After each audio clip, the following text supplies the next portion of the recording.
Number 8.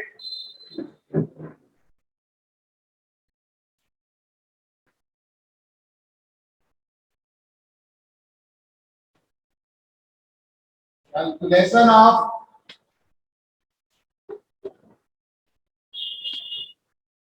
electric field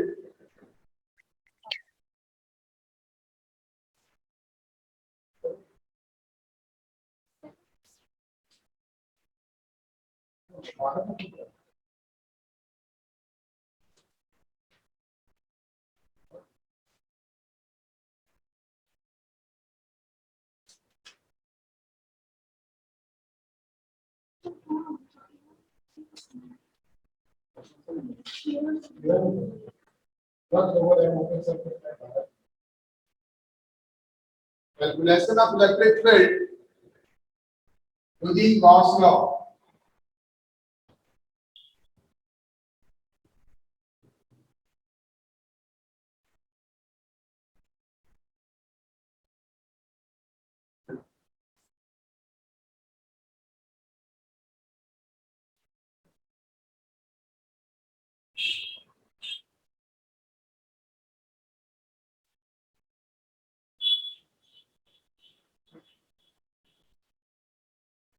Okay.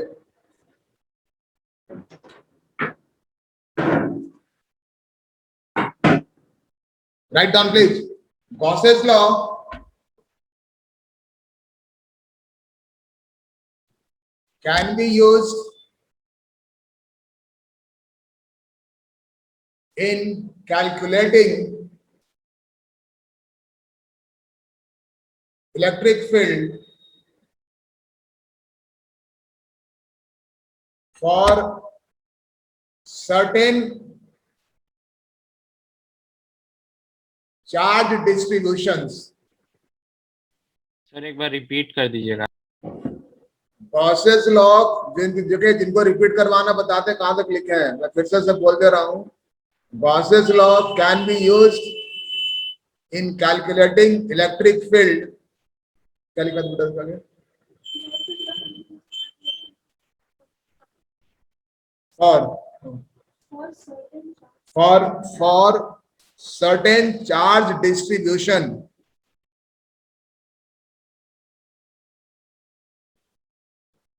लिख लिया?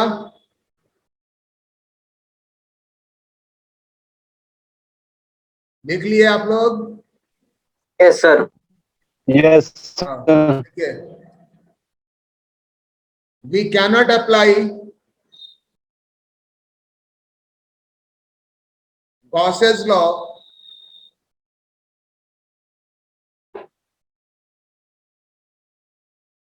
in calculating electric field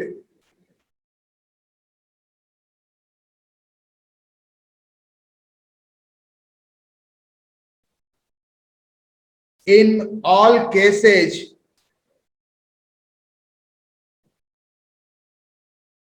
due to limitation of mathematics.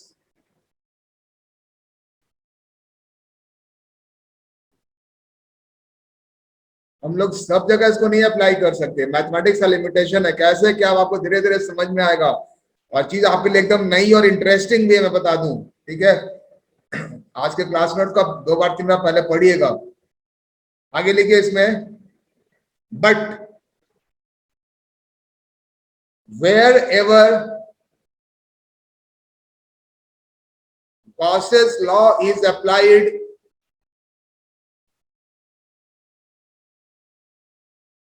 comma, it simplifies our task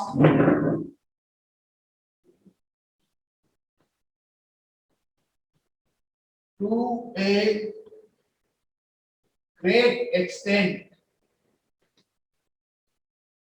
जहां apply हो गया वहां पर काम बहुत ही आसान कर देता है, बहुत ही आसान कर देता है। ठीक है,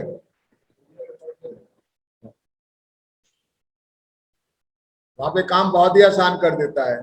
चलिए, तो हम लोग देखेंगे कैसे कैलकुलेट करेंगे, और सारे कैलकुलेशन में करीब आपको 7-8 केस पढ़ना है, ठीक है। और सारा जो केस है ये उसका एक जनरल तरीका है, मैं उसको पहले आउटलाइन कर दे रहा हूँ, फिर उसको अलग अलग केस में उसको अप्लाई करूंगा, ठीक है, आप देखिएगा। और ये जितना डेरिवेशन आज होगा क्लास में ना, ये मतलब कॉन्सेप्चुअली भी आपको उसकी पकड़ होनी चाहिए, और ये सब बोर्ड एग्जामिनेशन में भी आता है डेरिवेशन, मैं बता दूं। तो इसलिए क्लास मतलब देखिएगा, और दोनों पार्ट इंपॉर्टेंट है, मतलब इसका जो थियोरेटिकल पार्ट अभी डिस्कस करेंगे, इस पे आपकी अच्छी पकड़ होनी चाहिए, क्योंकि कंपटीशन में सवाल भी आता है, और जितने डेरिवेशन अभी करेंगे वो सब बोर्ड एग्जामिनेशन में भी आता रहता है हमेशा। फिलहाल देखिए,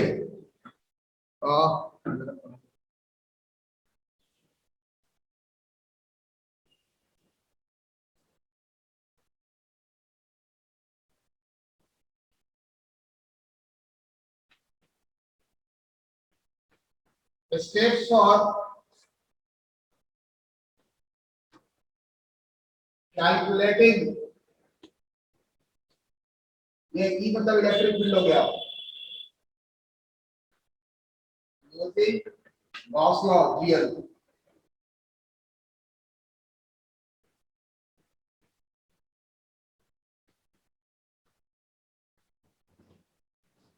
स्टेप 3 रिक्वायरमेंट है, तभी हम लोग अप्लाई कर पाएंगे।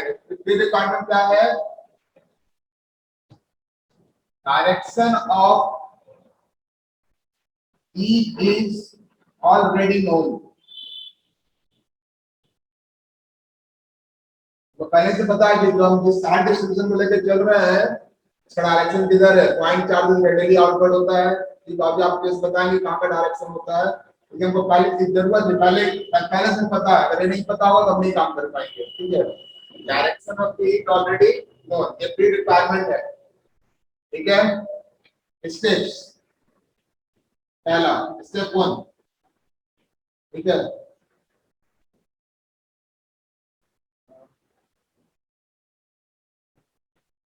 Consider a closed surface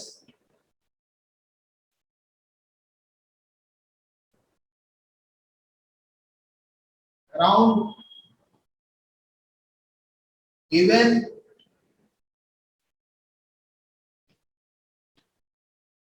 charge system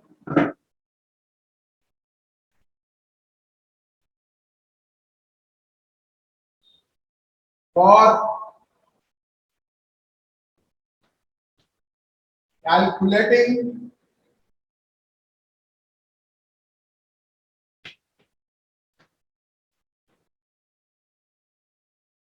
flux from,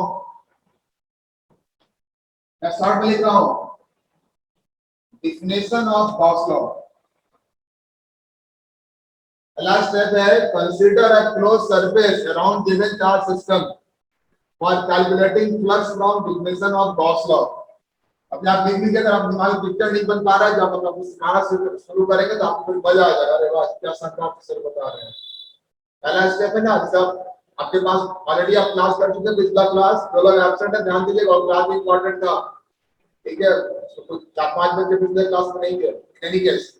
तो आपके पास पिछले क्लास में था, हमारे पास दो तरह से फ्लक्स लिखने का तरीका था, एक डिफिनेशन था E dot ds का इंटीग्रेशन, और दूसरा था स्टेटमेंट ऑफ गॉस लॉ, है ना, phi बराबर 3 एप्सिलॉन नॉट। पहला स्टेप है तो आपको जो वो लगाना है, मतलब गॉस लॉ का डेफिनेशन से आप फ्लक्स देखेंगे, उसके लिए आपको लेना पड़ेगा क्लोज सरफेस। पहला स्टेप आप कहिए, consider a close surface around given charge system for calculating flux from definition of Gauss law, ठीक है। और ये क्लोज सरफेस इसमें आगे बोलेंगे गॉसियन सरफेस, लिख लीजिए। This closed surface will be referred as Gaussian surface।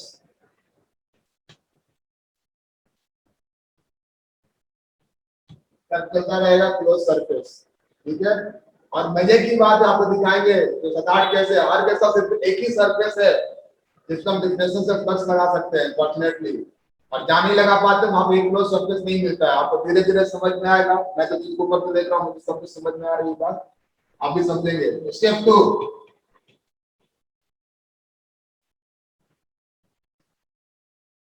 Write down flux using calculate from definition of flux. Area closed surface. Write down flux from definition of flux किसको पर over Gaussian surface. तो surface आपके लिए consider अब इसके ऊपर definition से flux लिख लीजिए. यहीं पर मैथमेटिक्स का लिमिटेशन आता है. अगर आप इसको क्रॉस कर गए तो फिर से क्रॉस लॉ टाइट हो जाएगा. नहीं टूट गया ना. मैथमेटिक्स आपकी मदद काम कर देगा. वहां निकल के जहां नहीं कर पाते तो आप टाइट हो जाते हैं. तो क्रॉस लॉस नहीं बन पाएगा. आपको समझ में आएगा धीरे धीरे. राइट डाउन फ्लक्स फ्रॉम कहां डिफिनेशन ऑफ फ्लक्स है ना over Gaussian surface. Over Gaussian surface. चलिए स्टेप 2 हो गया. और यहां पे जो कुछ भी आएगा ना इसको इक्वेशन 1 कर दीजिए. क्वेश्चन 1 करिएगा. अभी आपको दिखाएंगे बहुत मजा आ जाएगा आपके पास. स्टेप 2 हो गया. अब स्टेप 3 पे आइए. तो अपने हिसाब से मिटा रहे हैं. अगर आप मेरे को नहीं लिख पा रहे तो बोल दीजिएगा सर अभी नहीं मिटाइए तो पूछेंगे नहीं. Step 3 write down flux from Gauss law. वही तरीका अपने चैप्टर का थ्योरी दूसरे काम से खत्म हो चुका था. खाली एप्लीकेशन है. बस गॉस लॉ का डेफिनेशन है. फ्लक्स एक गॉस लॉ का स्टेटमेंट है. एक फ्लक्स का डेफिनेशन है. फ्लक्स का स्टेटमेंट है. थ्योरी से आपका है. भाई सब एप्लीकेशन है. तो पहला फ्लक्स का डेफिनेशन से पता कहां चलेगा. Write down flux from Gauss law. ये जो कुछ क्या है क्वेश्चन 2 कर लीजिए. ठीक है. अब इक्वेशन 1 इक्वेशन 2 दोनों फ्लक्स की बात कर रहा है. रिलेटिव फ्लक्स की बात कर रहा है. Step 4 equate 1 and 2. Question 1 and 2 is gives E. हो गया. ऑटोमेटिकली इतना करेगा ना अपना E का वैल्यू चला आएगा आपके पास. ठीक है. अब इसको हम अप्लाई करेंगे. 6-7 केस है और आज कोशिश करेंगे सारा केस कवर कर लेने का. ठीक है. देखिए इसको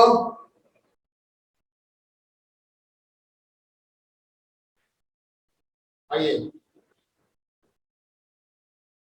14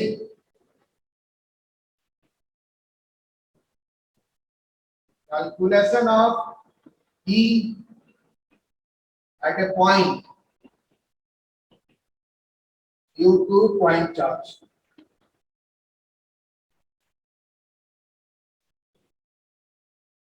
इलेक्ट्रिक फील्ड पॉइंट पर निकालेंगे ड्यू टू पॉइंट चार्ज. पहला कैलकुलेशन ऑलरेडी आपके पास है पता है. जब आप जानते हैं कूलम्ब लॉ है is equal to 1/4π/Q/r². इसी को गॉस लॉ से निकालेंगे. आपको पिछले क्लास में बताया था कूलम्ब का गॉस लॉ को नेगेटिव से पाने का दो तरीका है. मतलब कूलम्ब लॉ से गॉस लॉ को दिखा सकते हैं. गॉस लॉ से कूलम्ब लॉ को दिखा सकते हैं. इसी चीज को मैं लिख सकते हैं. इसी चीज को मैं ऐसे भी लिखते हैं Coulomb law from Gauss law. Coulomb law from Gauss law.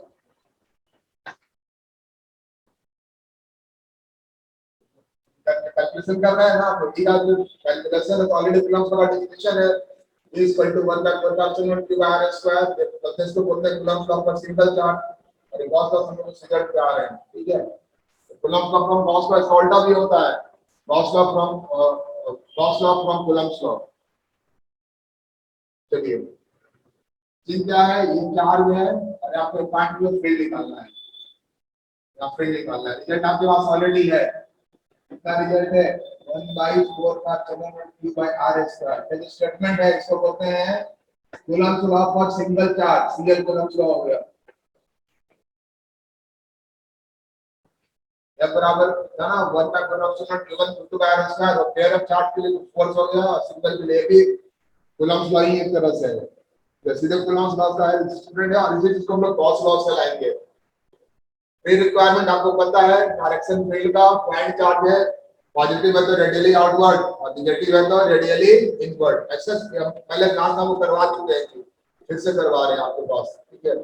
Positive है तो रेडियली आउटवर्ड. नेगेटिव है तो रेडियली इनवर्ड. ठीक है. फिर रिक्वायरमेंट डायरेक्शन पता है. देख लीजिए आप मेंटली. पहला स्टेप आपको एक सरफेस लेना है जिसे आप डिफरेंशियल से फ्लक्स लिख सकें.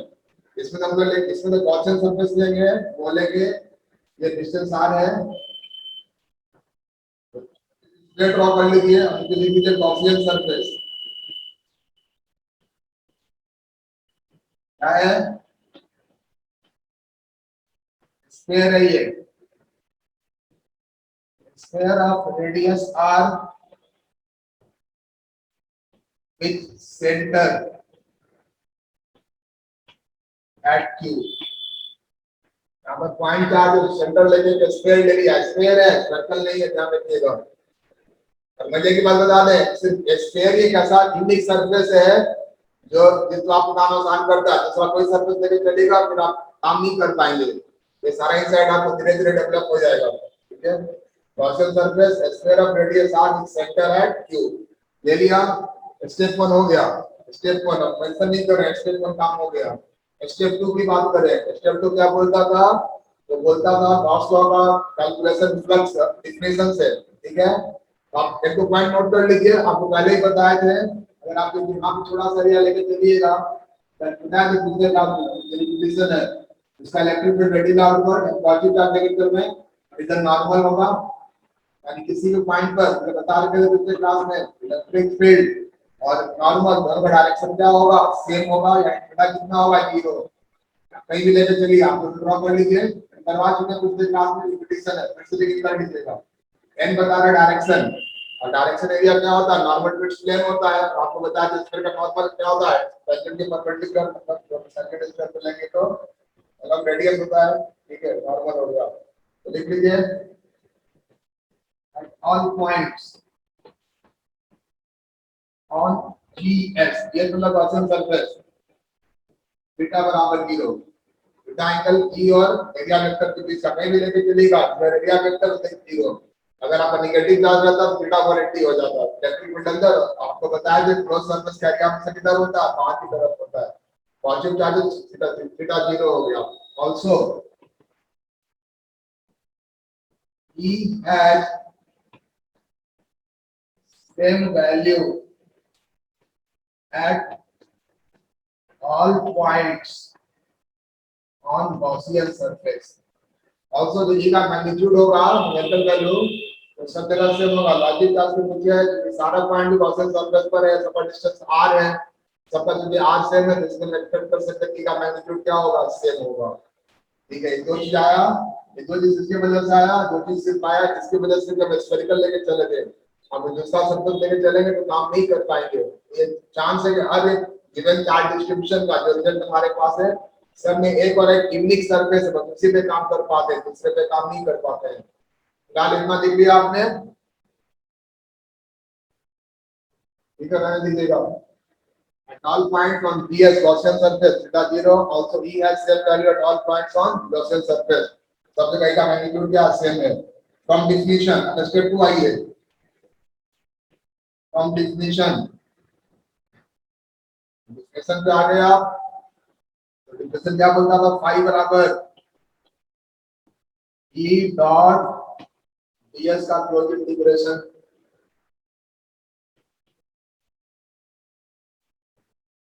या तो क्या बनता था, E ds cos theta,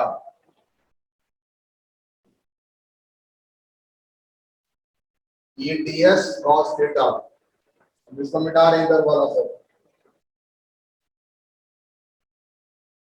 अब देखिए लॉजिक दिए थे, E क्या है, उसका मैग्नीट्यूड कांस्टेंट है, इंटीग्रेशन से बाहर आ गया, E थीटा कितना है, 0 है, cos 0 1 हो गया, तो किसका इंटीग्रेशन होगा, ds का होगा।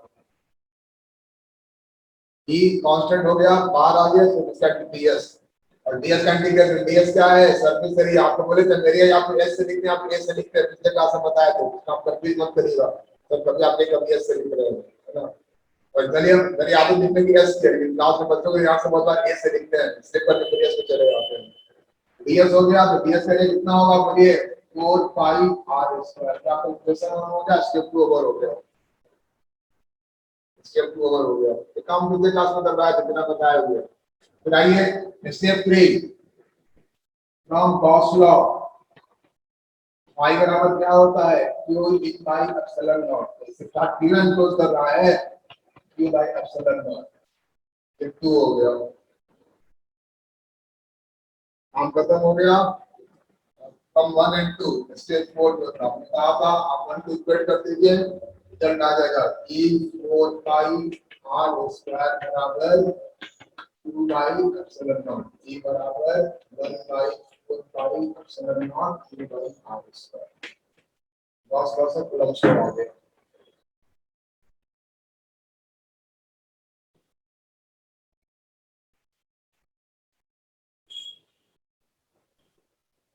चलिए, सर सेकंड इक्वेशन में साई के बाद क्या लिखे है, क्यू के बाद?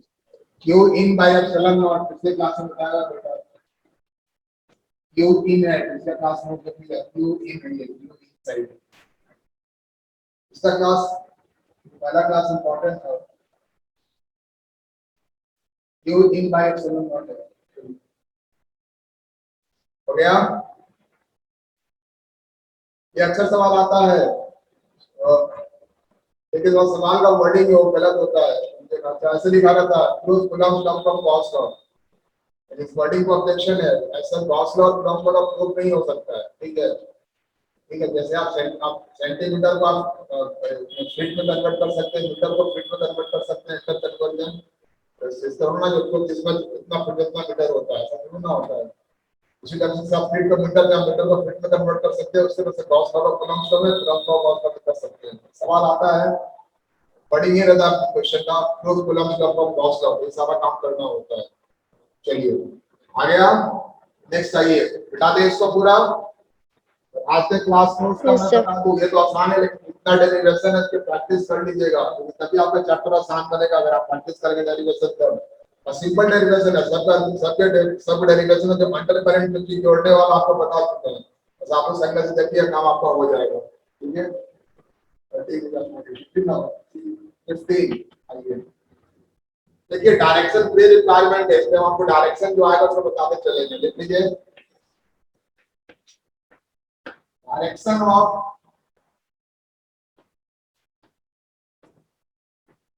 Electric field due to formally charge from, इसको इनफाइनाइट भी कहते हैं, फ्रॉम और इनफाइनाइट लाइन ऑफ चार्ज, समझिएगा। तो डायरेक्शन की बात कर रहे हैं, बिकॉज तो तभी काम करेगा जब आपको पहले से डायरेक्शन पता है। बाद में इसका फिर कैलकुलेट करेंगे तो दिख रहा है, पहले डायरेक्शन आपको सिखा दें, डायरेक्शन ऑफ इलेक्ट्रिक, और इससे स्टडी के लिए आपको पूछने नहीं आता है, what is going to ask, ये कैसे आता है, आप ये कंसेप्ट समझ लीजिए सेल्फ स्टडी के लिए। Direction of electric field due to uniformly charge, uniformly charge दिखता है, लॉन्ग को इनफाइनाइट भी कहते हैं, लाइन ऑफ चार्ज। इसलिए आपने टॉपिक इसको समझिए,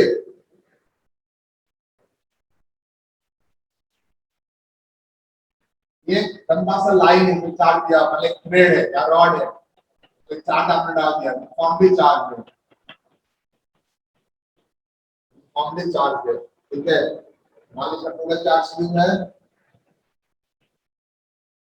तो डायरेक्शन जो है, डायरेक्शन बता रहे हैं, यूनिफॉर्मली चार्ज है। ठीक है, और हमने इसको लॉन्ग एंड इनफाइनाइट कहा है, हमने आपको बताया था इन्फिनिटी फिजिक्स में क्या है, रिलेटिव कॉन्सेप्ट है।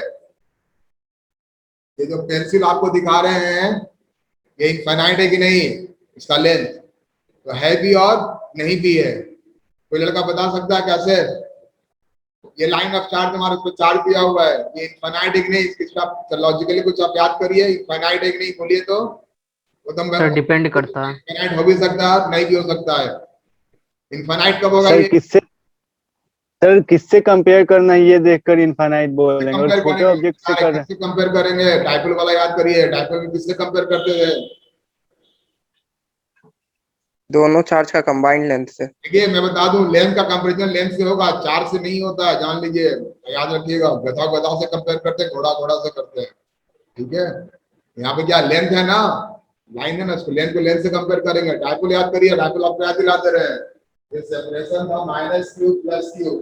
ठीक है, अब स्मॉल एच नहीं, हम लोग बोलते थे किस पॉइंट इलेक्ट्रिक फील्ड निकालना है, और अगर किस पॉइंट इलेक्ट्रिक फील्ड निकाल है तो आर जो है इलेक्ट्रिक बहुत बड़ा है, इनफाइनाइट हो गया, इन्हें बोलते थे। इसके हिसाब से ये बहुत छोटा हो गया। देखिए लेंथ को लेंथ से कंपेयर कर रहे हैं, लेंथ को लेंथ से कंपेयर करते हैं। अगर ये मीटर में है, ये मिलीमीटर में है, ये सेंटीमीटर में है, तो क्या हो गया, ये आपका क्या हो गया, इनफाइनाइट हो गया, रॉन्ग हो गया। इसको इनफाइनाइट बोलते हैं, लार्ज बोलते हैं। इसी तरीके से ये क्या है, इस लाइन ऑफ चार्ज है, और इसकी वजह से हम अगर यहाँ पर इलेक्ट्रिक फील्ड निकाल रहे हैं, यहाँ पे देख रहे हैं ना, दिखाई पड़ा आपको, ये डिस्टेंस हो गया कुछ मान लो 1-2 सेंटीमीटर हो गया, और ये मान लो 25 सेंटीमीटर का ये हो गया। 2 सेंटीमीटर क्या है, 25 सेंटीमीटर तो बहुत छोटा है, तो ये इनफाइनाइट हो जाएगा अगर आप फील्ड यहाँ पे निकालेंगे। और यही 25 सेंटीमीटर का पेंसिल है और यहाँ पे निकालेंगे, अब कंपेरेबल हो गया लेंथ ना, तो इनफाइनाइट नहीं है। याद रखिएगा, लेंथ को लेंथ से कंपेयर करते हैं, ठीक है, समझ में आ गया, तो इन्फिनिटी समझ में आ गया। तो पॉइंट भी यहाँ पे लीजिए और डिस्टेंस r मान लीजिए और लेंथ l मान लीजिए। r less than l, line of charge is long or infinite। अरे जो r जो है ना, p जो है ना, उसका रखिएगा, p जो है बिना बोले तो बस मत करिएगा, in the middle region of, in the middle region है, मोटामोटी मिडिल रीजन में, ठीक है। जबकि मिडिल पे जरूरी नहीं है मिडिल में है, बस इसके बीच में है, एग्जैक्टली नहीं है। मिडिल रीजन समझ रहा है ना, मान लीजिए 100 सेंटीमीटर का, तो आप 60 से लेके 40 से 60 का मिडिल बोल सकते हैं, आप 45 से 65 का मिडिल बोल सकते हैं आप, ठीक है। मिडिल रीजन भी हमारे पास है, ठीक है। और एक कंडीशन समझ में आ गया, लाइन ऑफ चार्ज लॉन्ग और इनफिनिट कब होगा, छोटी छोटी बात समझिए, सब कुछ तरीका नहीं होता है, आप खुद से पढ़ेंगे तो बच्चे इससे पॉइंट कंप्लीट करते हैं। चलिए दोबारा नहीं बताएंगे, अभी इनफिनिट अभी और भी आएगा, बार बार आएगा। सो लिख लिया। हम डायरेक्शन की बात करें, डायरेक्शन में मान लीजिए छोटा सा पार्ट यहाँ पे लिए, ये छोटा पार्ट पॉइंट चार्ज है और इसका फील्ड रेडियली होता है, तो इसका डायरेक्शन ऐसे हो गया, छोटा सा, इसको लिख लीजिए डी लिखिए, ठीक है। अब जितना ऊपर लिए थे उतने नीचे भी ले लीजिए, ठीक, उतने नीचे भी ले लीजिए। ये क्या हो गया, ये भी डी, दोनों डी बराबर हो गया। बस यहाँ पे एक और ले लीजिए, यहाँ पे ले लीजिए, सब फील्ड क्या हो गया, डी डैश, जितना ऊपर गया उतना नीचे भी ले लीजिए, सब क्या हो गया, डी डैश। समझ रहे हैं ना, अब दो कलर तो आप ही दो कलर यूज कर सकते हैं, जितना ऊपर गए उतने नीचे गए, जितना ऊपर गए उतने नीचे गए। अगर हम ये डी डी की बात करेंगे, अगर हम इन दोनों की बात करेंगे, आपको पता है इसमें वाला कंपोनेंट कैंसिल कर जाएगा, नेट फील्ड इधर चला आएगा, समझ में आई बात ना।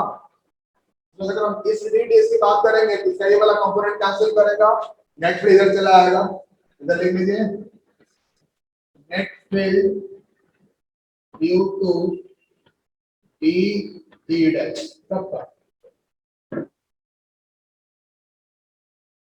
इसको दिमाग में रखिएगा, समझे ना। अब ऊपर के हर एक पार्ट के नीचे एक पार्ट हमारे पास है, नेट पे इधर चला आया, जैसे मान लीजिए आपका 40 सेंटीमीटर है, मान लीजिए 60 सेंटीमीटर, एक नंबर लेके बता रहे हैं, 100 का 40 से 60 है, जिसको समझिएगा, ठीक है। चलिए क्वेश्चन है, जब आप पढ़ेंगे तो खुद से क्वेश्चन आता है कैसे हो गया। अगर ये 40 सेंटीमीटर है, 60 है, तो 40 के ऊपर 40 का हिस्सा बैठ गया, उसका पैर मिल गया, सबका फील्ड इधर चला आया, बाकी के ऊपर 20 बच गया, इतना दूर है कि अगर फील्ड होगा तो फील्ड बहुत कमजोर होगा, उसको हम नेगलेक्ट कर देते हैं। अगर समझ में हम बर्बरी बता दे रहे हैं, और इसका हम नेट फील्ड क्या मानते हैं, रॉड के परपेंडिकुलर, लिख लीजिए।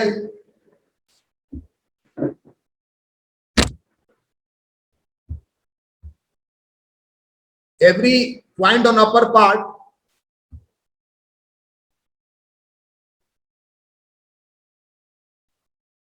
can have a corresponding point in lower part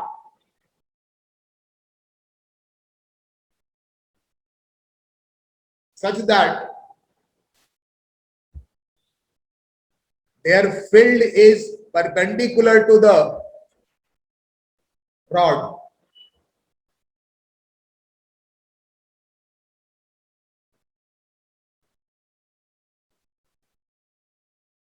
ठीक है, अब थोड़ा सा पार्ट अनकंपनसेटेड है, उसका नीचे पॉइंट नहीं मिलेगा, लिख लीजिए द अनकंपनसेटेड पार्ट, जिसका अपर का लोअर पे नहीं मिला है, लोअर का अपर पे नहीं मिला, the uncompensated part of line can be neglected as it is quite far from P. Quite far from P. Therefore, direction of field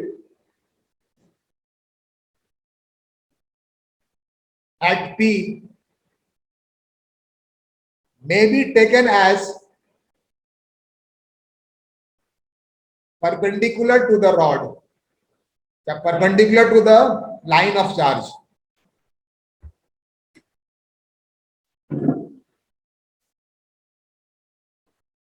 तो यहां से देखिएगा, ये पेंसिल हम पॉइंट यहां पे लिए, इधर हो गया, हम पॉइंट यहां पे लिए इधर हो गया, यूनिक नहीं है, बता दें पॉइंट इधर ले कैसे होगा, नॉर्मल डायरेक्शन में होता है ना, एक लाइन है, लाइन ऑफ चार्ज है, पॉइंट इधर भी हो सकता है, इधर इधर परपेंडिकुलर हो गया, इधर इधर परपेंडिकुलर, इधर इधर परपेंडिकुलर, यूनिकली नहीं होता है, 3D में समझ में आएगा बात, 2D में नहीं समझ में आएगा, समझ में आई बात ना, ये पेंसिल है, लाइन ऑफ चार्ज है, ये पॉइंट यहाँ पे लिए तो ऐसे हो गया, पॉइंट यहाँ पे लिए तो ऐसे हो गया, पॉइंट यहाँ पे लिए ऐसे हो गया, इधर लिए इधर हो गया, इधर लिए मेरे तरफ हो गया, ठीक है, तो यूनिक नहीं है, ऐसा नहीं यूनिक हो गया एक ही लाइन ऑफ चार्ज, जो भी होगा इस लॉजिक से बता दिए। नेक्स्ट आ जाइए number 16,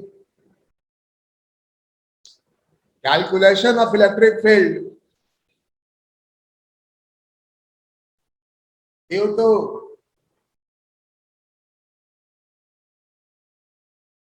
uniformly charged long line of charge। हम लॉन्ग बोले इनफाइनाइट बोले बात बराबर है, ठीक है,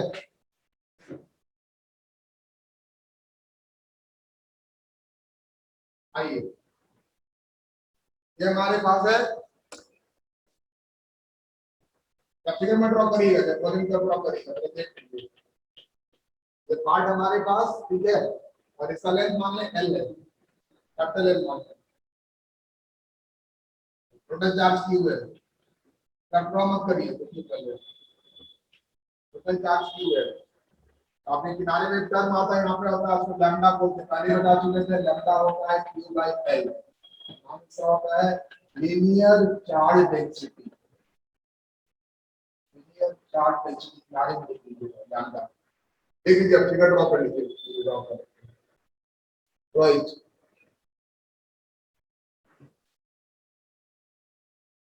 डायरेक्शन तो पता हो गया हमारे पास, परपेंडिकुलर है,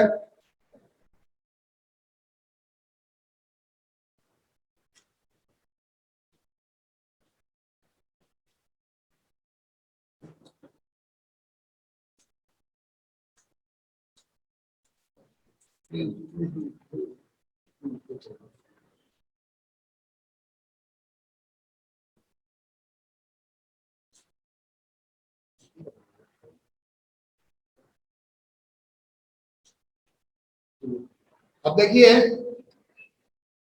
स्टेप 1 प्री रिक्वायरमेंट फुलफिल हो गया, जो नंबर 15 में बताया था, 16 नंबर चल रहा था। स्टेप 1 आपको एक लेना है क्लोज सरफेस, और आशा लेना है कि आप फ्लक्स कैलकुलेशन कर लें, बहुत मजेदार चीज सीखिए आप। और इसका जो क्लोज सरफेस है वो जो होता है ना, वो सिलेंडर होता है, इसका एक्सिस इस पे लाई कर रहा है, नीचे लिख लीजिए गॉसियन सरफेस, हम लिखवा रहे हैं, आप लिख लीजिए, नीचे लिखिए गॉसियन सरफेस, स्टेप 1 होता है ना, लिख लीजिए it is a closed cylinder with axis coinciding with line of charge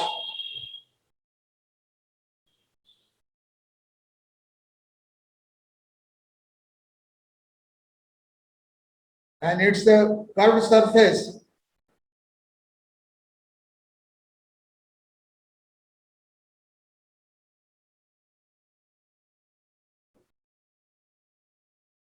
Lies on point P.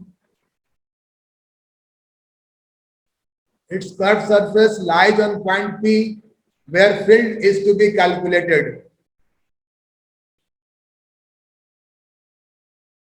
देखिए 2-3 मिनट में वीडियो चला जाएगा और थोड़ा सा हमको समय लगेगा क्योंकि हम वीडियो रिकॉर्ड कर रहे हैं, रिकॉर्डिंग में समय लगता है 2 मिनट का, उसके बाद ही फिर हम लॉग इन कर पाएंगे, तो आप पेशेंसली वेट करिएगा, ठीक है। यानी यहाँ पे तो क्लोज सर्फेस किस तरीके से हो गया, मतलब फिर यहाँ पे निकालना है ना, एक सिलिंड्रिकल हो गया ऐसे करके, क्या वो समझा रहे हैं ऐसे करके, ये इसका हो गया गॉसियन सरफेस।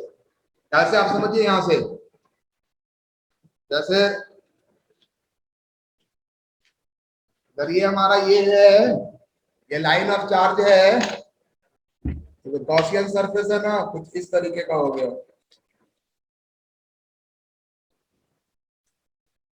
ऐसा हो गया। देखिए समझ में आ रहा है, सिलेंडर बना लिए, उसके चारों ओर अब क्लोज है, अपर लेवल सब क्लोज है, ये उसका गॉसियन सरफेस हो गया, ठीक है। Line pencil line of charge है, चारों ओर देखिए सिलेंडर, ये वाला सिलेंडर हो गया इस तरीके से, ऐसे समझ में आ गई बात।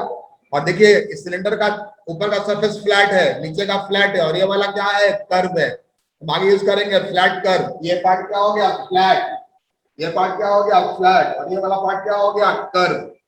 और कर्व पे डायरेक्शन समझ लीजिए, कर्व है ना, अगर हम इधर लेंगे तो इधर इधर नॉर्मल होगा, इधर लेंगे इधर लेंगे, इधर लेंगे इधर लेंगे, यानी कर्व हर पॉइंट पर इलेक्ट्रिक फील्ड का डायरेक्शन एरिया वेक्टर दोनों क्या है, एंगल कितना बन रहा है, 0 डिग्री। इसको फिजिकली विजुलाइज कर लिए, 3D फिगर है ये कर्व पार्ट है ना, यहाँ से मान लो इधर लिए फील्ड, इधर ही फील्ड, इधर ही डायरेक्शन नॉर्मल, इधर फील्ड हो गया, अभी बताए थे इसका ये नॉर्मल, इधर ही फील्ड हो गया, तो कर्व पार्ट का थीटा कितना हो गया, 0 हो गया।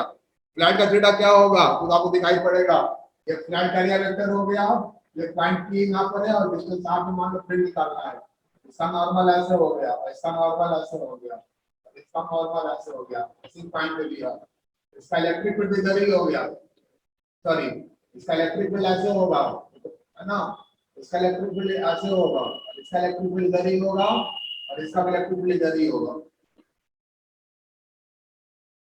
फ्लैट पार्ट के लिए थीटा कितना बनेगा, 90 डिग्री, और कर्व पार्ट के लिए 0 डिग्री। दिमाग में सब फिक्सेस को विजुअलाइज कर लीजिए।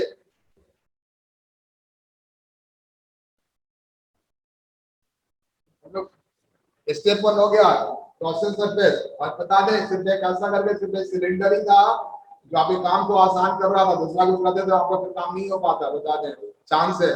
बहुत शानदार मैथमेटिक्स है ये, आपको दूसरा सरफेस देके चलिए, स्फीयर की वाइट कुछ भी लेके चलिए, फिर आप नहीं काम कर पाइएगा, यहाँ पे सिर्फ सिलेंडर से काम कर पाते हैं, बहुत आसानी से करते हैं। स्टेप 2 आइए, स्टेप 2 क्या है, calculation of flux using Gauss law.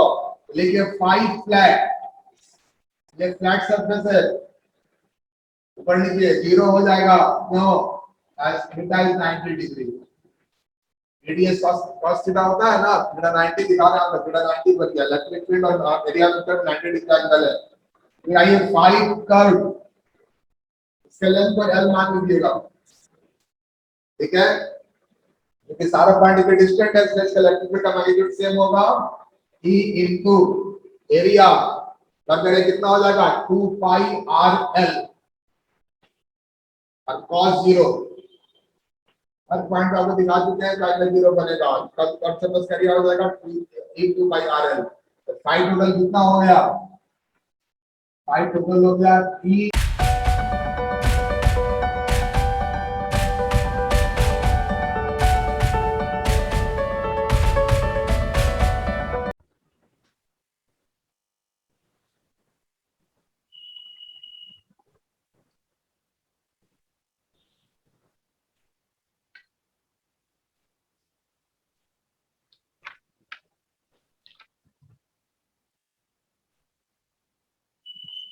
लिख लेंगे तो बोलिएगा।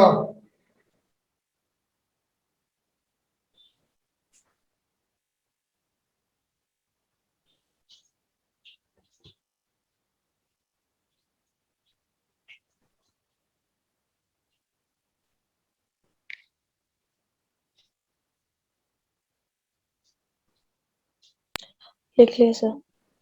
गुड। अब आपको समझ में आ रहा है 2 टेलर स्ट्रिंग होगा क्योंकि चार्ज दोनों साइड है ना, चार्ज इधर भी और इधर भी दोनों साइड है, इधर भी चार्ज इनको हुआ सिग्मा टेलर, इधर भी सिग्मा टेलर, तो क्या हो जाएगा 2 टेलर हो जाएगा।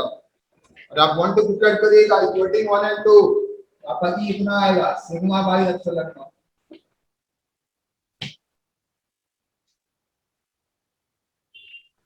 Equating 1 and 2 is equal to sigma by epsilon naught क्योंकि दोनों साइड चार्ज हो गया।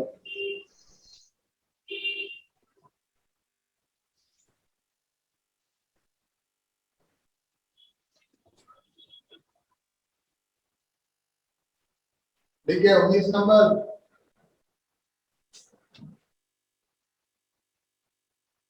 if due to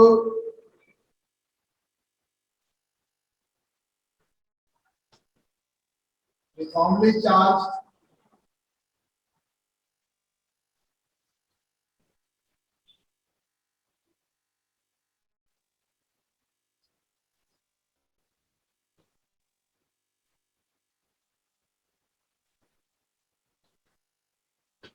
spherical region,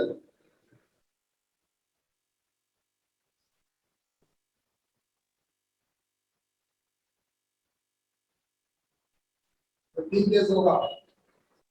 case 1 point inside the sphere, और बहुत इंपॉर्टेंट है केस 1, इसमें बहुत पसंद है कंपटीशन वाले को, इससे रिजल्ट बहुत सवाल आता रहता है, लॉग वाले सवाल पूछता है, इंपॉर्टेंट लिखिएगा। Point inside the sphere, it due to uniformly charge spherical region, तो स्फेरिकल रीजन में ऐसे करके हमने यूनिफॉर्मली चार्ज किया, ऐसे करके चार्ज प्लेस कर दिया ऐसे करके।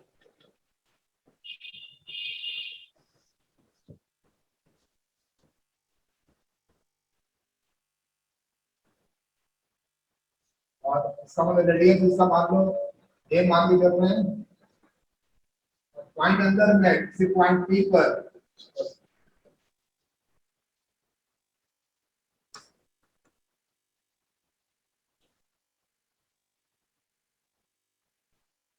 पॉइंट पी पर इलेक्ट्रिक फील्ड निकालना है, तो डिस्टेंस आर करें।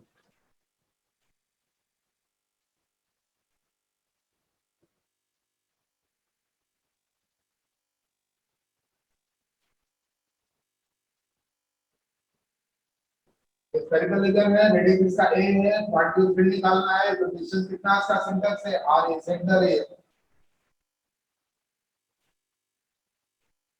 यहाँ पे हम डिफाइन करते हैं वॉल्यूम चार्ज डेंसिटी रो, क्या लिख दीजिएगा, रो बराबर हो गया q by 4/3 pi a cube, इसको बोलते हैं चार्ज डेंसिटी या volume charge density. Volume charge density मतलब वॉल्यूम होता है, सरफेस और लेयर मेंशन करते हैं, इसका नहीं है, सिंपल डेंसिटी वाला सिंपल होता है। स्टेप 1 गॉसियन सरफेस, अगर कोई स्फेरिकल बॉडी है, पॉइंट बॉडी है, स्फेरिकल है, तब गॉसियन सरफेस स्फीयर होता है, इसे गॉसियन सरफेस हो गया। लिख लीजिए Gaussian surface sphere of radius r as shown in figure,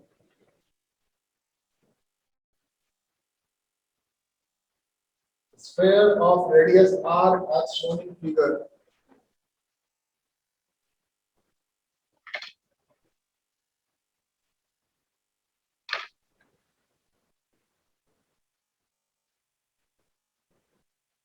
देखिए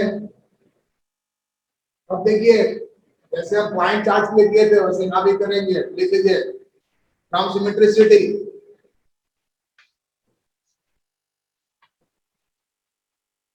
हम फ्रॉम डेफिनेशन,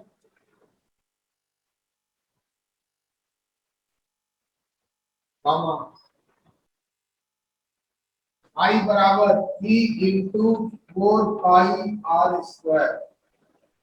सारा वैसे पॉइंट चार्ज वाला है, डायरेक्शन में रेडियली आउटवर्ड होगा, सबका मैग्नीट्यूड कांस्टेंट होगा, तो सिमेट्रिकल डिस्ट्रीब्यूशन है चार्ज का, इससे लिखना है e equal to 4 pi r square. ये काम में से नहीं करना, काम करवा लेते हैं। आपका स्टेप 2 का इक्वेशन 1 हो गया, स्टेप 2 का इक्वेशन 1। फिर फ्रॉम गॉस लॉ I बराबर Q in by epsilon not. अब ये चार्ज कितना इनक्लोज करेगा, ठीक है, तो देखिए रो और इसका volume 4/3 pi r cube by epsilon not.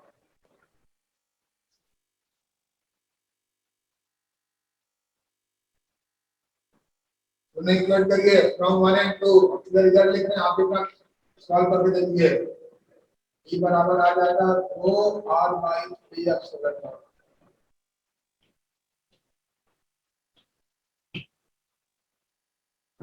Electric field देखिए कमाल है, यहाँ पे आर भी प्रोपोर्शनल हो गया।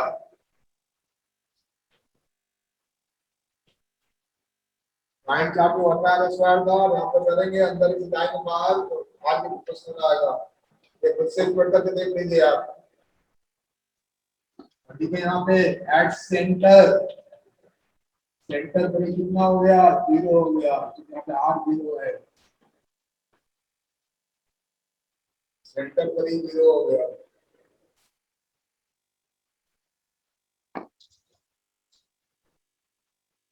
फिर लिखिए एट सरफेस, हम लिख रहे हैं ना, एट सेंटर इज 0, यहाँ पे आर 0 हो गया। एट सरफेस ई बराबर हो गया रो ए बाई 3 एप्सिलॉन नॉट।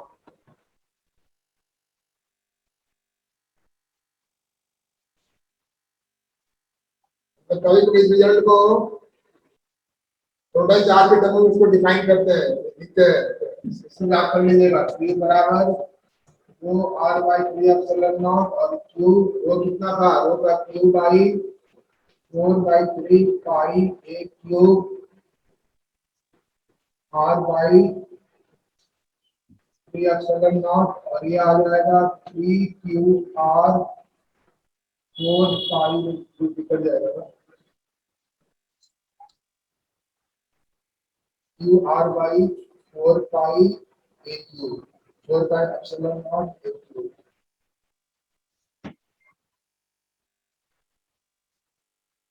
निकल जाएगा।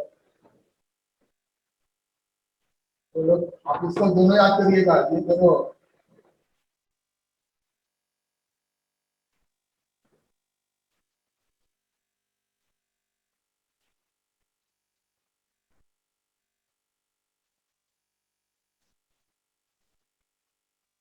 आप लिखिएगा एट सरफेस, इसके नीचे लिखिएगा ए सरफेस, की जगह पे आज एक प्लेस करिएगा, फिर आ जाएगा 4 pi epsilon not a square surface पे।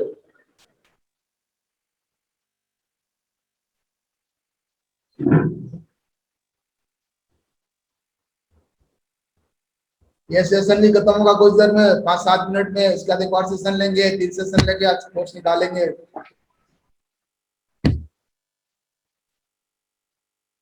लिखिए ये केस 1 था, लिखिए case 2, point outside the sphere.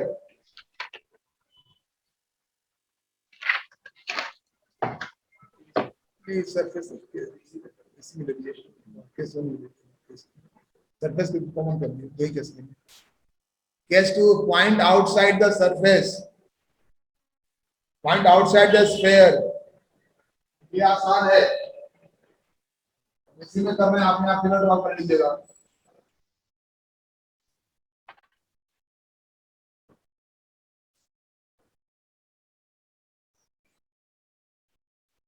Outside यानी पॉइंट बाहर ले लिया, आर एक से बड़ा है, ये गॉसियन सरफेस हो गया।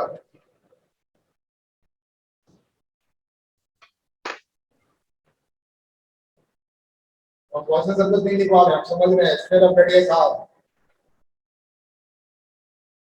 और इसका वही होगा फ्रॉम सिमेट्रिसिटी पाई बराबर p into 4 पाई r स्क्वायर, एक्सप्रेशन हो गया फ्रॉम गॉस लॉ पाई।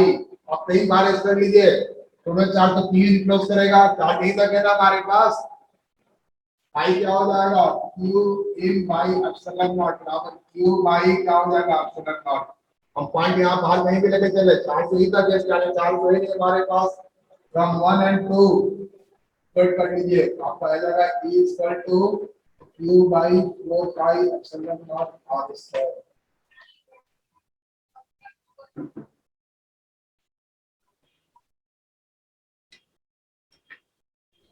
इस पे कमेंट लीजिए, comment.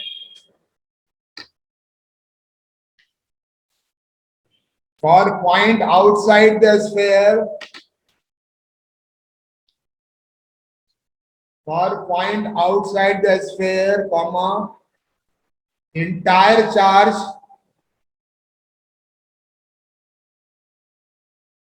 can be replaced by, for point outside the sphere, comma, entire charge, charge पूरा है, can be replaced by a point charge at the center of the sphere.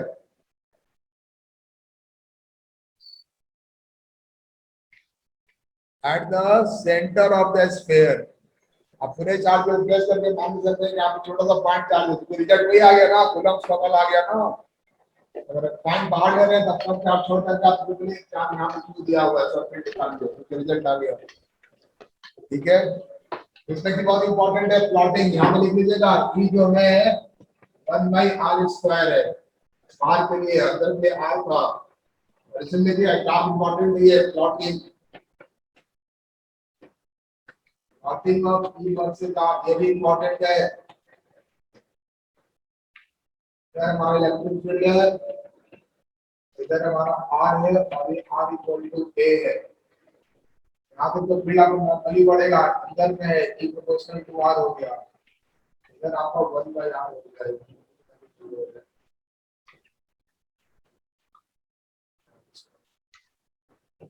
ये जो है ना, ये मैक्स हो जाएगा, ये मैक्स कहाँ पर होगा, सरफेस पर होगा। मैक्स कितना होगा, Q by 4 pi epsilon not a square.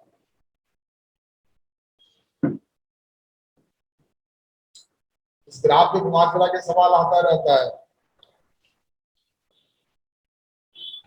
ठीक है, नंबर 19 में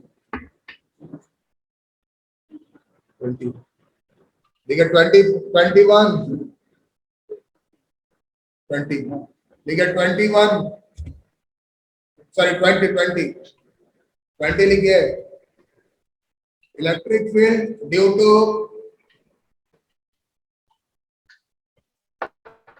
uniformly charged spherical shell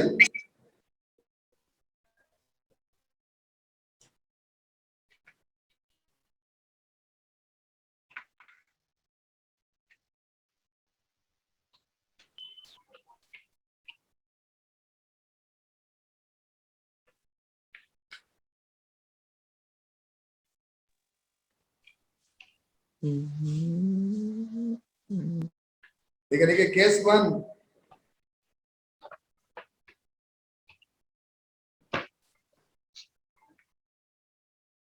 point inside the shell,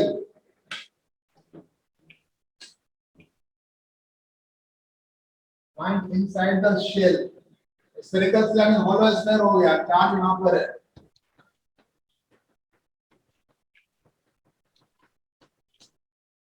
एक पॉइंट पी यहाँ पर है, ठीक है, आर हो गया, ये से हो गया, आर में से ए। तो कैसे से बदले के चलिएगा, यहाँ पे चार्ज इनको नहीं कर रहा है, चार्ज इनको नहीं कर रहा है, तो अपना ई कितना हो जाएगा 0।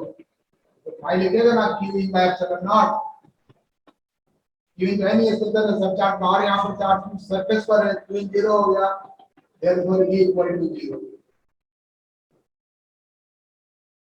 हॉलो स्फीयर के अंदर में इलेक्ट्रिक फील्ड 0 होता है।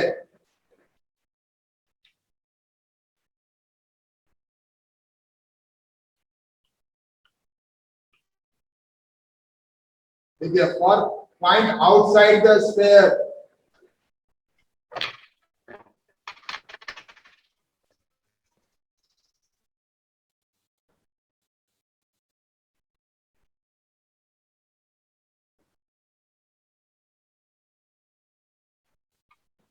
ठीक है, ब्रैकेट में 10 लाइक सॉलिड स्फीयर,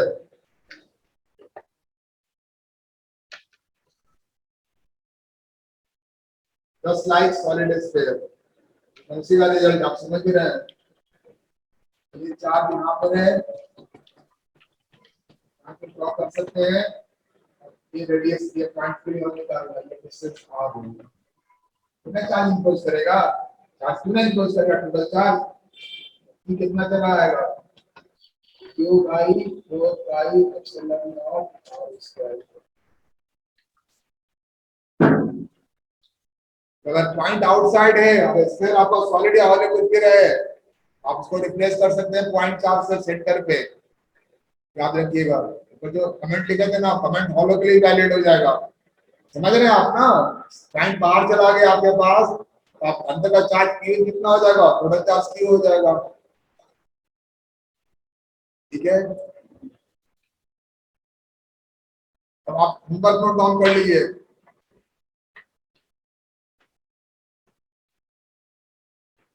और प्लीज काम करिएगा, इतना समझ में आता है पेशेंसली काम करिए, क्लास अटेंड करिए, आप ऑटोमेटिक सीख जाइएगा। देखिए लास्ट क्लास में था 8 तक दिए थे, 10 तक ना, तो 11 से लेकर के 20 तक बना सकते हैं आप, आपके रेंज का है। इसमें कहा था कोई ग्राफ ड्रॉ करना है तो आप ड्रॉ कर लें, ठीक है, अदरवाइज उसको आप छोड़ भी सकते हैं, ठीक है। 11 से लेकर के 20 तक आप बना सकते हैं।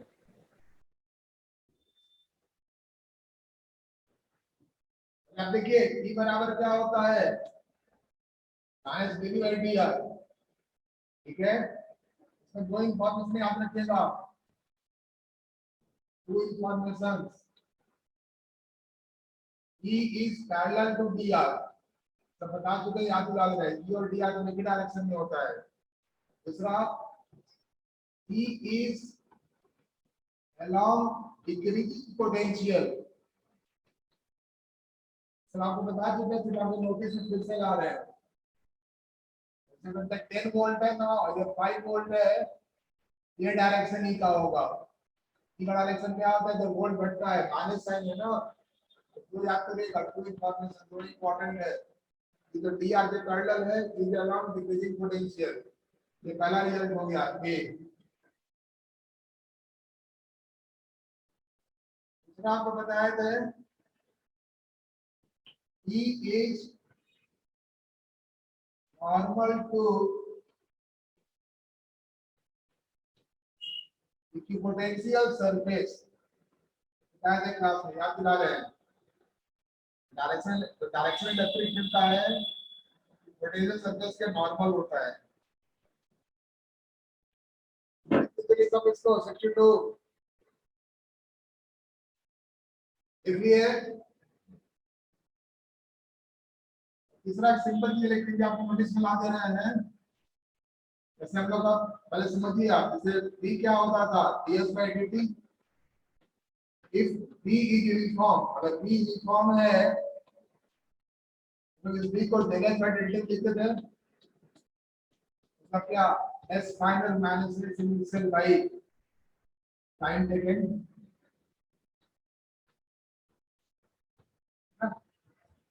जब यूनिफॉर्म होता था तब, अदरवाइज में तो फिर डिफरेंशिएशन करते थे, लेकिन ये भी हम आपको नोटिस में ला दे रहे हैं।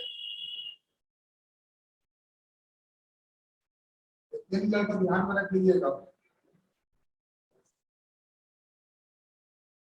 आइए सवाल को सॉल्व करें, नीचे लिख लिया ना सब, सेक्शन 2 का एक क्वेश्चन आपके सामने भी है, ऐसे करके बहुत सारा लाइन चाहिए, सबका पोटेंशियल लाइन आपका इक्विपोटेंशियल,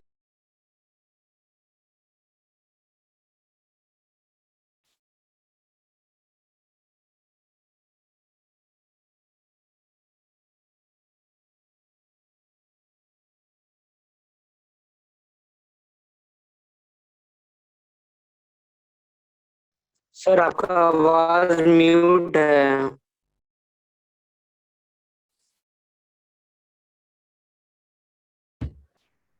आ गई आवाज? Yes sir. Yes sir. नीचे लिखे H Equipotential surfaces are equispaced.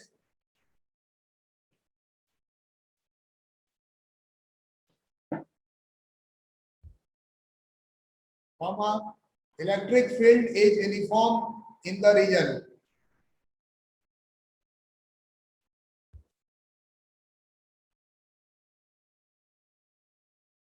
दस स्पेसिस तक पैरेलल है ना, सब इक्विस्पेस्ड है, ठीक है।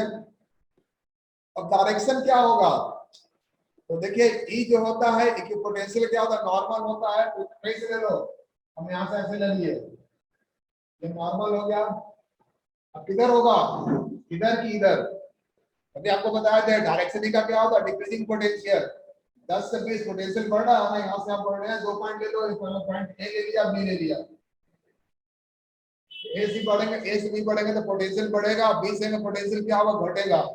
ये डायरेक्शन हो गया।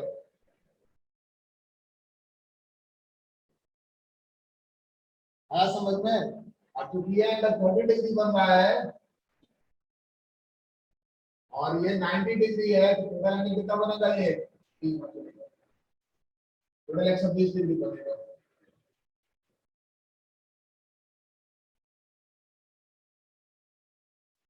नीचे लिख लो, direction of electric field is, direction of electric field is along decreasing potential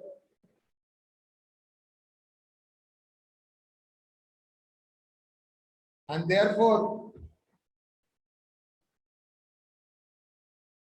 E vector E makes an angle 120 degree with positive x-axis.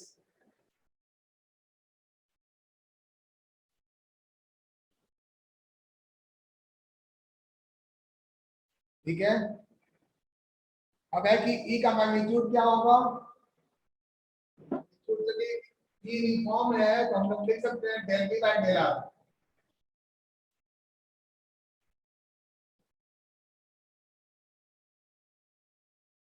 Uniform है ना, तो हम डी बाय डी आर बता रहे हैं, इसका मैग्नीट्यूड लिख रहे हैं, ठीक है। डायरेक्शन निकाल लिए, माइनस साइन छोड़ दिया। अब del V by del R क्या होगा, ये तो 2 पॉइंट में चल रहे हैं, ये हो जाएगा V minus V I A B, तो मॉड ही ले लो।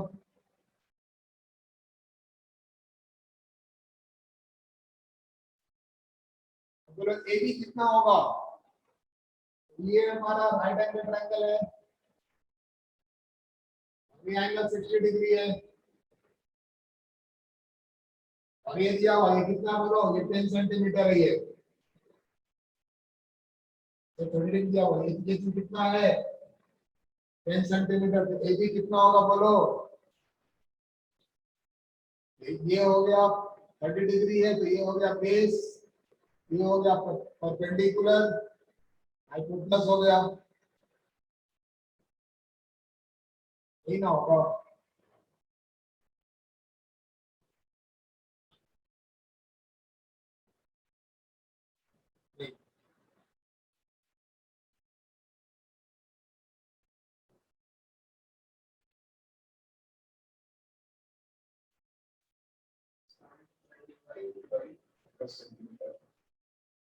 साइन 30 होगा,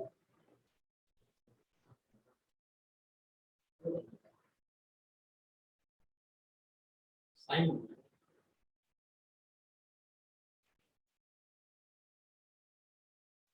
30 डिग्री हो गया, बेस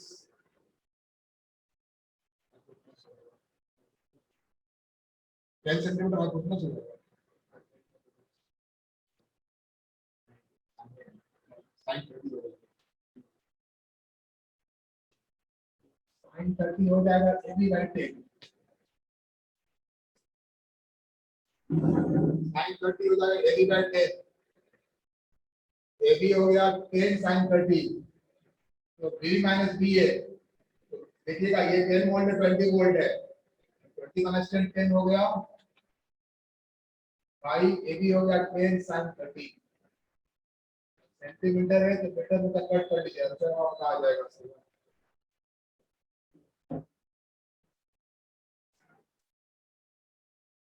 आया समझ में?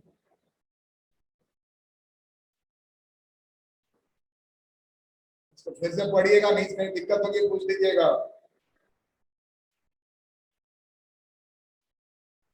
आंसर आ गया ना जी?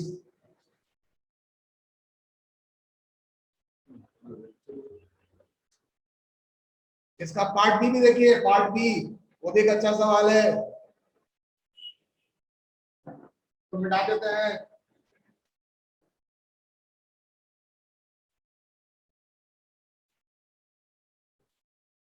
पार्ट बी है,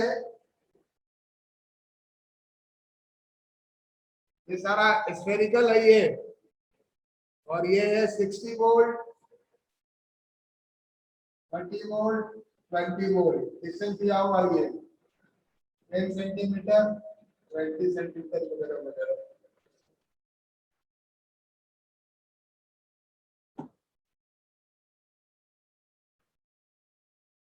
देन 20, 30 से दिया हुआ है।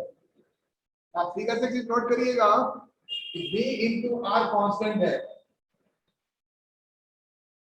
नोट कर लीजिए, ठीक है? मान लीजिए फंक्शन को K मान लिया, वैसे 60 into 10, 30 into 20, 20 into 30, from figure V into R constant, 60 into 10 600, unit नहीं कन्वर्ट कर रहे, 30 into 20 600, 20 into 30 600, V into R क्या हो गया? कांस्टेंट हो गया। तो V क्या हो गया बोलिए? K by R।